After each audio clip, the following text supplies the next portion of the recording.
You know, I this is not Monday night back was it quarterbacking, but I remember years ago. I've told you before. I've had several guests, and one was Dr. Scheuer. I know him and others, and on the topic of Afghanistan, had always argued that we should have done a punitive expedition.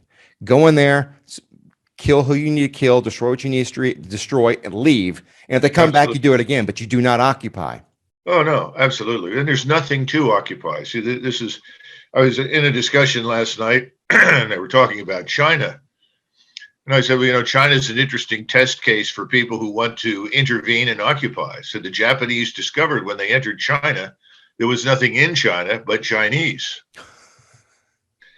And they ended up with 1 million soldiers and administrators and bureaucrats stuck perpetually in China, dealing with what was a difficult and hostile population. So the Japanese discovered pretty quickly this has been a huge mistake. The problem was that every time they tried to negotiate with Chiang Kai-shek, they couldn't come to an arrangement that would allow them to, quote unquote, leave with dignity. Chiang Kai-shek said, fine, get out of China. And they should have gotten out. And eventually that's what they did.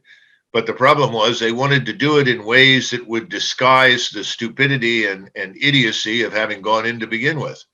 This has a huge impact on all great powers that suffer from terminal cases of national narcissism. It also is a problem because people immediately assume that they have limitless power and influence. You never do. It doesn't matter who you are. And so all of these things have been learned the hard way in the past. But each time we engage in this, you have a new group of luminaries in Washington, D.C., who decide that this time it will be different and they will get everything right. And what's really disturbing is to listen to some of these retired officers who were part of this debacle and really actually privately knew better, come out publicly and say, oh, we should go back. We should go back and fix this. This is terrible. This is surrender. Well, first of all, what were you trying to win to begin with? Right. Nobody ever has a good answer. What are you winning? Where's the payoff? Of course, this is what the Japanese discovered in China. There was nothing to win. There was great value in seizing Malaya and Indonesia. At one point in 43, the Japanese were sitting on top of the largest concentration of rubber and oil in the world.